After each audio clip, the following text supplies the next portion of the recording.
So joining us now is Mark Kashman from Microsoft. Welcome to the show. Hello, Steve, and hello, everybody out there in the YouTube land. How are you? I am excellent. It's been a busy few weeks for you with all of these new releases from Microsoft and Ignite just around the corner as well.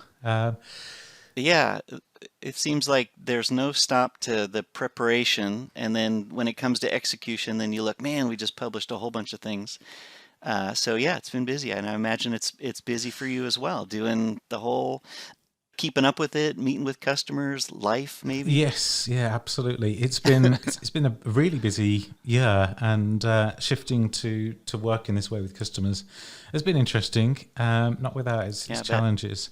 Though the one thing that has really kept me together over the last 12 months has been making all sorts of lists, which is what I've got Hey, you on the show to talk about today. So Microsoft Lists excellent. is something that uh, we've talked about on the show before, as it was announced, as the first pieces have been released, as applications have landed, and I wanted to get you on the show to talk to us a little bit about what it is, why you should use it, how it compares to other parts of the suite, how to get started with it, how to find some of those use cases for it as well. Great. Yeah, we're I think in a good state now with Microsoft List, to those that have been on this journey for a while, we've been there. Yeah, With SharePoint List, this is really that evolution. So that's sort of the foundational, what is a list and what are they? But really for a lot of the new things that we announced back in Build last year, just to pave, here's where we're headed, here's what we're doing. We've now got Microsoft List, that home experience. yeah, We've got the new templates, the new creation experience. Just recently, within the last couple of weeks, we've released the new iOS app, yeah, and the team is now working towards Android later this year. And then that last bit, which is sort of the glue that binds, I think, everything, even the way that you and I are talking, is lists in Teams. So we're at least at that state where what we talked about is now in market, and people are using it, people are enjoying it, and for those that knew what it was, they get it, and for yeah. those that didn't, it's fairly simple to get started at least. Yeah, so for me, it's been part of the last few weeks of work as we've been putting together new systems, and lists is effectively where the interface for a lot of the data that comes out of our systems is. So that really helped me understand it by seeing it in the flesh outside of normal SharePoint lists as well. But for those who haven't looked at it yet, what is it? Especially if they don't know what if they don't know a lot about SharePoint lists or anything Yep. in that space. Yeah, it's a mechanism to track information. And when you start to put in some specific scenarios, I recently put out a blog that just said, here's how I use lists, which I think Yeah, helps, understand when I hear you talk about how you track your clients, I can imagine what that list looks like. For me, I have a podcast just like you, and with my co-host and my producer and a couple folks on the back end that help us with audio, we keep a list of all the shows that we've done. We keep a list of what we're planning to do. The dates change. Sometimes speakers change. Sometimes we reorder. Based on, like, we just did a episode on Microsoft Viva with our CVP Jared Spataro, yeah, so we knew about that one in advance. And it is just that is an ongoing list that I can use to reference, like, when did we talk about Jared and what was that date? And, did we already talk to so and so? I can dig through and do a search on the list. We see a lot of other different scenarios with physical assets that I think yeah, kind of swings the pendulum. We get a lot of ways to track information, but when it comes to physical, let's say a fleet of trucks, we have one of our customers up north. They do a lot of shipping, so there's one list that actually manages the inventory, and it's moving from warehouse to then out to the market. yeah, And of course, they track that at scale. But they also, I thought one interesting. This was pre our assets tracker, which is one of our templates. yeah, But they literally were tracking the trucks, and the thing that changed was, is the truck out for repair? Is it out in the field? Who is the driver that's driving that truck on that particular day? And then the last thing that I thought was interesting, which was, at the time, a good use of lookups was they have devices that they carry around that they do a lot of the inventory checkout. Yeah. And so that combination of driver, truck, and device, was a really pretty higher end use of lists. But it's information, it's ongoing. I like to think of lists as where you track evergreen information. Yeah. When things change status, when you need updates, or you're working towards like an event, you may be tracking. We have a great session, we don't have a speaker yet. We have a great session and speaker, we haven't yet locked a time. And all the while you're tracking that information. So it really at its core, it's to help people track information. Yeah, so that ties into a lot of the things I've seen SharePoint lists used for in the past. Asset management, of all sorts of things across all sorts of different industries. But as you say, some other things such as tracking your podcasts or tracking the things you're working on. That sort of opens that question of what tool to use when, and we went through that with Yammer, email, Teams, Skype, and Teams obviously brought an answer to a lot of those questions, and also brings in lists, planner, and to do into tasks, lists, and all sorts of areas. So when fundamentally, if I was going to look at a SharePoint list, and I genuinely, I don't know the answer to this, when would I pick a SharePoint list over a Microsoft list? Yeah, the really easy answer is there is no choice between SharePoint lists and Microsoft lists. Okay. Fundamentally, they are the same. And when people ask us, I have had a SharePoint list for years, literally it can be, a years old list.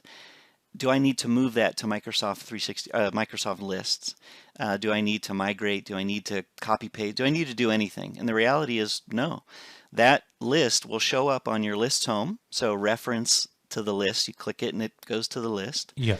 The thing that we've done a little bit differently is when you click into the list is still stored in the same team site, the same place you created it. Yeah.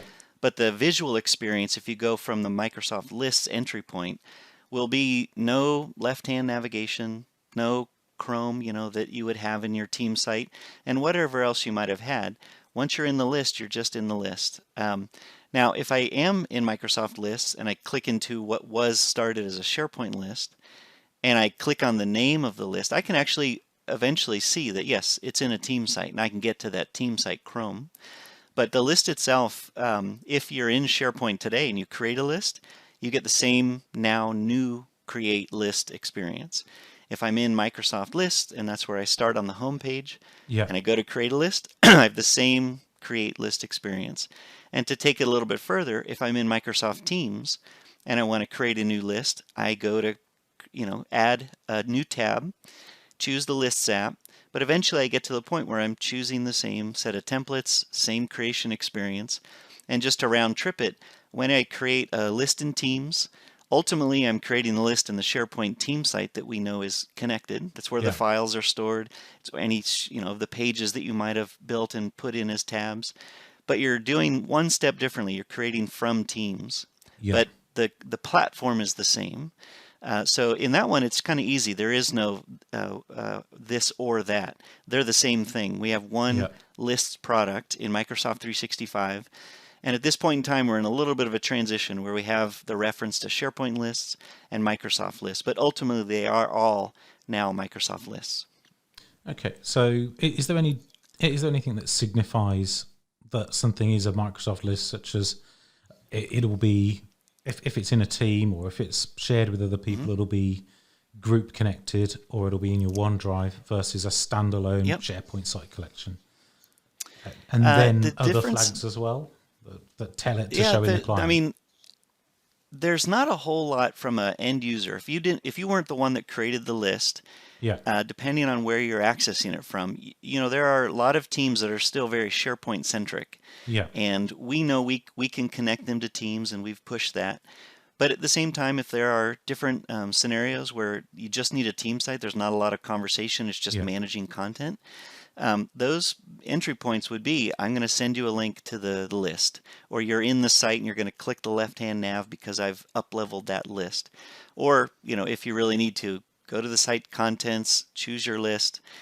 Whatever the case might be, I think for a lot of people, once you're on the list itself, besides the little bit of Chrome that I talked about, whether you're in SharePoint, Teams, or on the list's home, the list is going to present as you designed it. And if you have an older list and you didn't do any real formatting, and you didn't update it, because you can now update with formats and the look and feel and obviously new column types and new capabilities.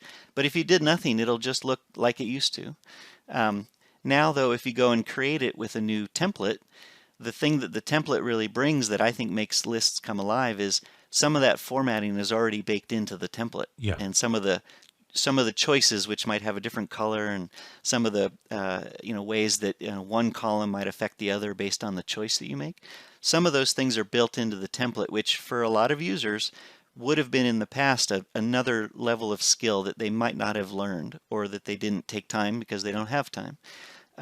So there's a little bit of that. Like, I can sometimes tell a new template, a new list that uses a new template because it has a set of columns and it has a look and feel. But I think it's what's really fun. I've seen one video out there where somebody had taken our template and did a start and add a new item, and it looked great, and it did what it was supposed to do. Then they went and within just a few extra minutes, started from scratch, added all the columns, changed the formatting, and had the effective template without using the template. So I guess it's a long-winded answer to your question of, it is hard to tell what is a new list, except if you start to dive in and go, well, I used to not be able to do that in the grid view. Yeah. I used to not be able to add a column. I used to not be able to, easily move columns around. And now when I start scrolling on a list that's really long to the right, the first column will stick and stay in place, which is really helpful. And I'm in edit mode. So there's a lot of new capabilities, a lot of great new entry points. But at the core of it, lists have evolved. We're not changing them, especially not changing an existing list until you make the change. So that's interesting then. So from an admin point of view, all of your security, compliance, everything that you've done around SharePoint, that all stands as it is. 100%. Follows the same 100%. governance models for M365 groups, Teams, and OneDrive. But from a user point of view, it's got it's productized to something that they can start with, and they don't need somebody to build something on top of to be able to provide a solution. Yeah, up until a point, there still are going to be lists that people create that they may have started on just, hey, I'm tracking some information. And then all of a sudden that project or that product explodes, and they've got 10 new people working on the project, and they're now in multiple countries, and they've got thousands of SKUs and whatever. So things can grow, and there's a really great grow up story. Yeah. But for a lot of the lists that we see that people are kind of building and then they sort of go away, is very event driven, very tactical around blogs and different content strategies. But there are longer term ones that you can start from the get go. But yes, from IT, security, compliance, governance, searchability, anything around just the maintenance of the information. And then for the end user, we think we've provided a much easier way to get started, much easier way to collaborate with others. So different tools for commenting and different tools for sharing. But as an end user, if you go to the Lists app in Microsoft 365 and click on it, the biggest door that I think is opened is navigating from one list to the other, or just finding your list that you're wanting to go to. It's usually 2 or 3 clicks less to actually get to the list. And then once you're there, it's faster, it's much easier to work with. It's a lot more intuitive in terms of if you're new to lists. But still, we know there are a lot of different ways that people have been tracking information. And just from your setup of the question, there's other areas that people might be coming from. And then there's the delineation of, well, that might not be great for lists. That's still good for, certain things. So, other areas that you'd mentioned, I'm sure, if we want to crack into those, we certainly can. Yeah. So for examples like you gave, tracking things that you're going to do, then Planner and To Do, fit into that personal productivity space, and then the organizational space, and then you've got Teams with the ability to push out tasks to people as well, as a whole sort of separate solution.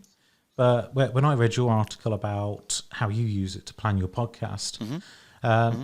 I suddenly thought, well, Planner's good for these things, but I end up with all these buckets.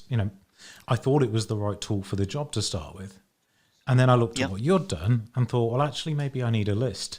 So I am still stuck at that Yep. which tool to use when, where you almost need to look at the problem that you've got then and are there any good signals that tell you when it should go into to do or planner, when it Yep. should go into a list? Yeah, I've got a couple thoughts there, and I even got a question on Twitter based on that. Why didn't you use? I think they were mentioning Planner, but Planner or To Do to track your podcast. And for me, it's a simple one because there's information that I wanted to track for the podcast that I didn't feel was very easy to fit within the form of a task. Yeah, For me, when we do an episode, yes, we work on it and we publish it, and then maybe I don't think about it quite as much, but I absolutely will reference it. yeah, And I might even want to add a column of our metrics and our statistics, so that I can put that number in there, to do a monthly report out to my manager. yeah, There's a lot from when I want to make the list work for me and customize it. That's kind of the first thing. If you think about Planner and To Do, and this is not a knock at them, they are not customizable. There is certain pieces of information that you can track, and it's a good amount. You've got a title, you've got a relation to a person, a relation to a date. But yeah, anytime that I want to start breaking that out, I can create buckets and move them around, but I can also create a choice field, and we've got 3 primary types of podcasts that we do. So it's really easy to have a 3 choice and label it properly, and then I can group by, I can filter down, or just do logic off of that. The second is just that I work with about 5 other people consistently, and yeah, that's kind of pushing into then, well, that's Planner, working with a team on tasks. But sometimes it's literally tracking. These are not things that are one and done. yeah, So when I have a question with Chris McNulty and I say, hey, I had this idea for an episode, who do you think would be a good presenter? It's easy for me to send a link that opens up the list item, and then he can type in either as a comment or just put in the person he thinks is a good speaker, and then voila, the name is just in there. It was easy for me to share it as a link, or because we work in teams, sometimes it's a conversation in teams. But that whole idea of linking to a row or linking to a card or linking to an item, whatever you want to call it, that's not as easy to do in other places. To have a yeah, conversation around the item, which is effectively like a record.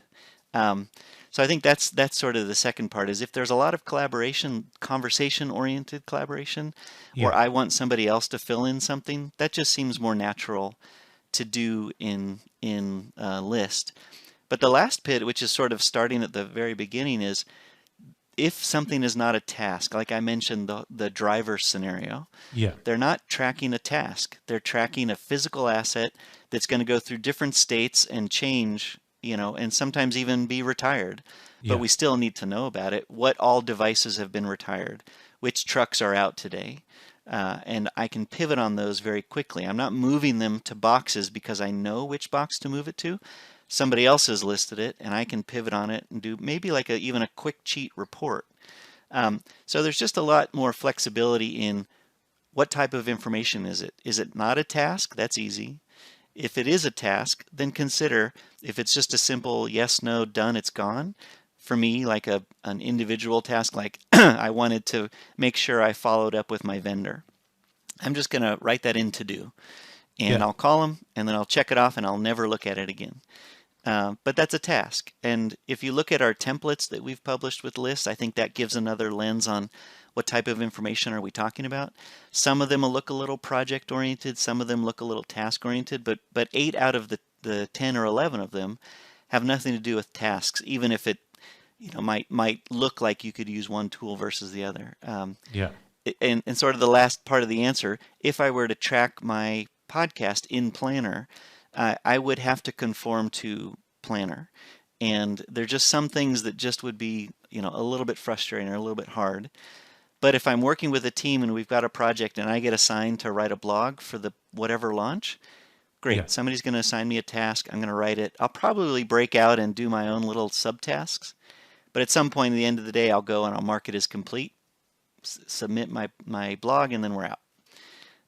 So that I think there are a lot of ways that lists move way beyond tasks, but at the same time, for something that's very task driven, I would absolutely, I use to do religiously. I have a Yes. really extensive use of to do, and I don't conflate and confuse at all. But it does take a little bit of use it, try it. If you need a little bit more, gosh, we've got lists.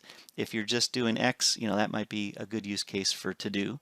And anyway, I think This that's has a definitely pretty got easy me one thinking, once you because start to. I'm tracking a lot of things in to do, and Mhm. I'm struggling with it because the tasks have a longer life than just being Yep. done, and Yep. that I have to go somewhere else for more information. I'm putting so much metadata into the notes field, Yep. and Yep. I've just realised, listening to you, that I picked the wrong tool.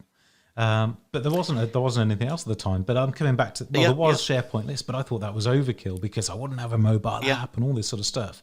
And I'm thinking, well, now I've got a mobile app, and actually I could build something pretty quickly with just all the Yep. right columns. And I've got it, so I can sit on the sofa, go through everything I want to need, then sit down at the computer and get on with those things. So Yep. that's really interesting. It's less straightforward tasks, things that don't have a simple life cycle of, here it is, do this, maybe the sub items, and well, it's gone out of your life. Yep. Those Yep. kind of things extend that, apart from all those other use cases that SharePoint lists would have as well. So Yeah. I think again, if you get to that point where is it a task or not? Do I want to track more information or not? And am I working with a lot of people on this information? And maybe that's a good slice to negate one or use the other. So there were just two things that I wanted to ask before we finish up. And first of all, people can extend on top of lists like they could with SharePoint lists, Yep. obviously. Yep. So Absolutely. So you can customize the forms. We have sort of yeah, what you can do within the list itself, and then we always have the Power Platform. So if you want to customize a list form with Power Apps, go for it. If you want to just reorder some of the fields, and maybe now we've just released the ability to do a little JSON code where you can yeah. make the list a little bit different and add a header, footer. So there's a lightweight things that you can do with the out-of-box list forms. And then the other one, which is obviously I think a huge differentiator I forgot to mention, but when you look at lists and you actually want to tie it to a business process, when I mark something as ready for review, that's a simple one. Send an email. When I want to do a little bit more, if I want to go fetch information from another source and bring it back, we can do that with Power Automate. And so we have a great integration with the Power Platform. And usually it's customize forms with Power Apps and build out your flows with Power Automate. And the SharePoint PMP side has got some really good examples of Oh, the yeah. formatting. And I think an MVP, Louise Freeze, wrote a really good sort of story about organising your birthday parties. And what I liked about that was she wrote about a problem. Everything had a Yep. good reason for the different date formats and progress Yep. of things. So and everyone knows about organising a birthday party. So I think Oh, it yeah. really sort of shows off a lot of those examples of how you can use the formatting within those without getting in deep into a particular business problem, to show Totally. off And some of those capabilities as well. And I think the most important thing for her birthday party was the unicorn. The unicorn had to be in the list, and what an elegant way to have a unicorn show up in your list. and the power app side, the Power Platform folks, they often they're focused on teams now very often, and we've got the Dataverse as well. We've got another place where you Yeah. can store data within a team. Where if you're looking at this and you're like, well, I want to build something. I was asking myself this just the other day. Where do I start? When should I use lists rather than the Dataverse as my starting point? Yep. Yeah, it's a little bit more nuanced, obviously, on that one because they do overlap a little bit when you think of the different use cases that they could be used towards. But I like to think of it as the real easy one is, does my list already exist? Were we tracking in the SharePoint list, and have my needs changed? If the answer is no, then you've got a great application. It's a SharePoint list that you have already structured. You can already bring it into Teams. You can already do a lot of things that the Dataverse sort of solves from the first start. But if you have an existing list, I don't think moving into Dataverse buys you much more, except for maybe playing with it and learning a new technology. But at the outset, the Dataverse, the focus is really to give you the ability to build a Power app inside of Teams. So you don't Yeah. have to leave Teams, but it really is at the level of an application. I will say, and this is just my opinion, there is a different level of a skill set, different than when you were just in the Power Apps world. So I think the Yeah. skill level has come down to create a Power Platform app in Teams. They've made that a lot easier. I think it's still, does your solution require almost a real application? Does it have to fetch, multiple sources of data? Are you really constructing a new design area, not just a form that you're lightly configuring, but really an application with buttons and, fill in this field and maybe the form changes so there's dynamic forms use. There's a lot that you can do, and I don't want to make it complex because you can do simple things in the Dataverse. But I do think it's a different level of skill. I think the real target is, are you building an application? Are you building something that has a level of complexity that requires that tool set to resolve? Um, and then, if you look at if I am a Power Apps power user, my skill set might be leaned towards, it's easy for me to create a Power App. So you already have that skill set, so that might be where you lean. But if you're, kind of the sort of word that we've been using a lot, I don't want to misrepresent, but folks that maybe don't spend a lot of time on the computer, their skill level is in other areas, Yeah. on the front line, working with customers, working with, the things on the shop floor. So they might have just fractions of time at the computer. For them to be able to enter a new item should be pretty easy. If they're they're given the task of creating a new list to track a new line of inventory, that might then, get, once they see that it's selling really well, it might get put into the normal processes. Whatever the use case might be, picking up lists and getting something done will be a much smaller barrier to entry, Yeah. versus, we have this big problem we need to solve. We actually might be hiring content and code Chris O'Brien and your whole team to accomplish something, and most likely we want them to have the range of capability. Where it gets squishy, I think, and this is not great for me to say, but if I have a SharePoint list and I need it to grow up a little bit, I Yeah. can make the form into a Power App and do some Dataversey things. But to be real clear, where it's being stored is a little bit more of a flat list database versus Dataverse, which is a relational database, which again kind of leans into if you have complex needs with multiple data sources even amongst itself, or you're truly reaching out to a third-party source. The Power Apps is really going to give you that ability, and of course the Power Automate capabilities to do the business process.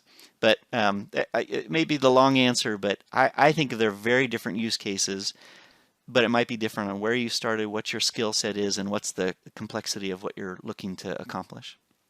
And that's a good point. If you're getting to that point with Microsoft Lists, when you're trying to put together a simple application, and then you realize that you're hitting the limits that you wouldn't normally see so quickly if you had a relational Yep. database, then that's the point to sort of stop, take a step back and think, do I need the Dataverse, or Yep. am I going to go full into SharePoint lists and start linking these lists Yeah. together?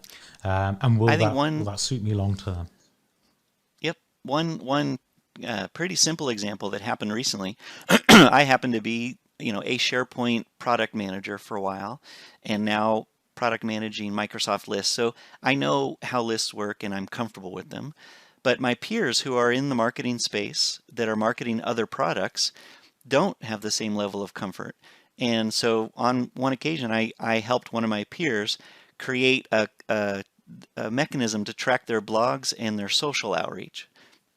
And we didn't even, they could have used the template that we have, But they just gave me access to their team site, and I created a new list using my tracker that then gave them the structure that they didn't have to build. And because all they really cared about was entering the title that they were interested in, who was going to be the author, and when are they going to publish, and then 10 other things that I had in there that was just handy for review and tracking purposes. And that was it. And to be honest, I didn't give them a lot of training on how to use lists. I just kind of got them started. And if I were to have done that because let's say I was tracking something in a Power App, to get them set up, to get them to the level of comfort and skill, it would have been a little bit more on the phone with them, and I bet that they wouldn't turn and then just create their next one without me.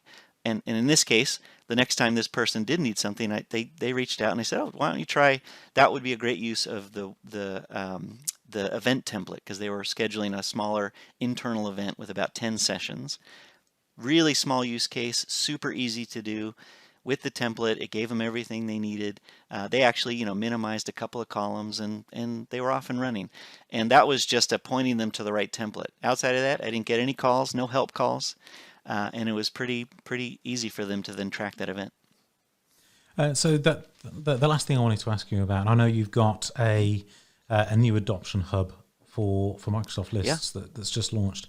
Is that the way to evangelize Microsoft Lists, or is there a sort of structured place that it fits into a normal business change project? I think it's, it has so many different scenarios that it can support, which is the good and the bad. The good is it's flexible to the nth degree.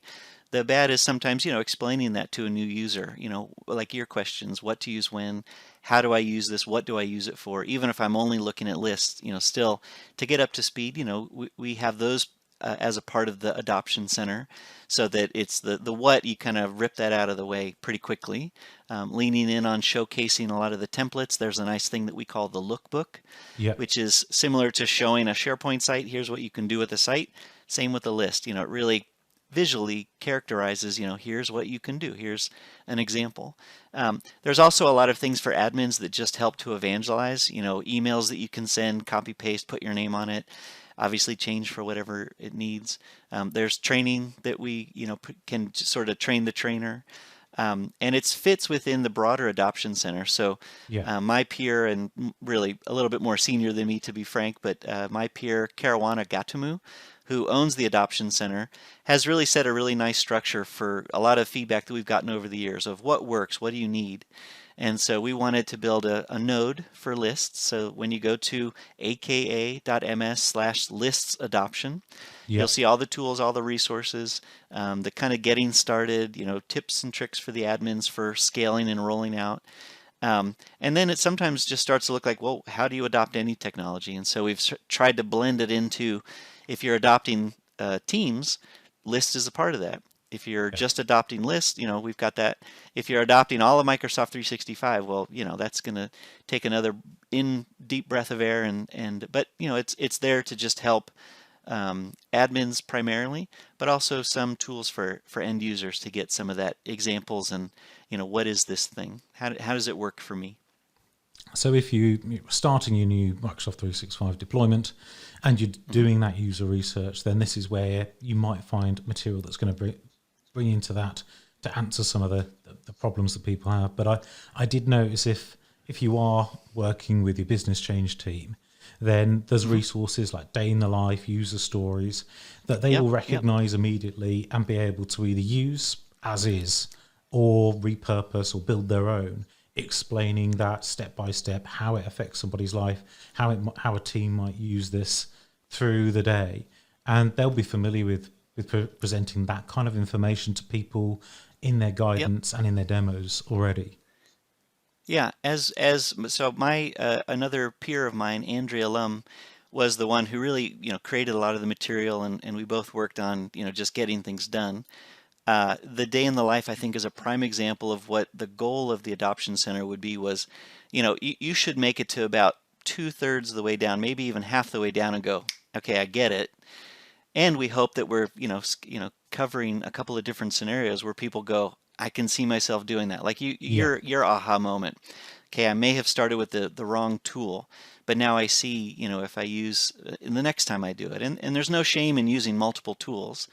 Um, but if you lock in and the light bulb goes off, the Adoption Center is really oriented around painting the picture and hopefully grasping on either different industries, different skill levels, or just different personas to see that, lists aren't just for one person, they're not just for IT, they're not just for developers, but there's a broad spectrum. The Adoption Center really focuses on getting the primary end user up and running, but it also focuses on the role of IT. And for developers, our story hasn't changed. We haven't gone quite as much on articulating what is the developer story with Microsoft List, primarily because it hasn't changed. The List API is the same, the maintenance and the management is the same, all of the things that we talked about earlier around governance and security. But we certainly want to represent that as well. So before we go, I wanted to point people to another great podcast, which is your podcast, which I enjoy listening to. And is more than just talking about tech sometimes as well. Do you want to tell us a little bit about the Intrazone before we go? Yeah, so the Intrazone for me, I would list it as a passion project that I've been given the keys to be able to continue doing. The access to talk with my peers, to talk with people out in the real world. Not that Microsoft isn't the real world, but for me, one of the design goals of the podcast was to make sure we're not just talking to ourselves. So we talk to Microsoft MVPs, we talk to partners, we talk to customers, and we really try to talk about the range of, if you think about the SharePoint pie of old, there's a lot of things that people do in their intranet, and there's a lot of things that relate to SharePoint, and there's a lot of things that SharePoint is either at the center at or next to, or sometimes the topics are a little bit far-fetched for our normal topic, but it's just something that is of interest or is relatable in the context of Microsoft 365. So it's really fun to talk with people from around the world. We try to be current. Sometimes we're tied to announcements, like we did an episode for Microsoft Viva, and we released that on February 4th when they went out with all of the Microsoft Viva stuff. And sometimes we take the tact of just, there's something interesting about learning more about a data center, which is, for me, was one of a fun episode. This is a while ago now, but it was really fun at the time. We could actually be on site. So we went to a data center. We talked to the data center leads. We talked to our SharePoint lead who actually, projects what are we going to need to buy to actually, meet the capacity of the coming year. So it was a really fun episode. At about 2/3 of it had nothing to do with SharePoint, but it was really interesting. It's interesting stuff, yeah. Yeah, and it was fun to create, and we got really good reception on it. And so you kind of learn, like, what are the boundaries of our world, and we try to stick to it because we know where our target is and we know why we're doing it, and we get the feedback all the time of things that people would like us to focus on, and so it resonates. So I'll put the plug. I appreciate you giving me a little air cover here. But if you want to know more about the Intrazone, easy link is aka.ms/the-intrazone. If you know Chris McNulty, he's my co-host. We've got a great team that helps us produce the show. And, like we are talking today, it's just a great way to hold a conversation and get information out there on an ongoing basis. It is a great podcast, and it has accompanied me on, back in the days when I used to drive places, accompanied me to many customer sites as I've driven down the motorways. Yeah. So, it's definitely worth a listen. Thank you so much for joining us on the show today. Absolutely. I appreciate you having me on. And hopefully we'll speak to you soon.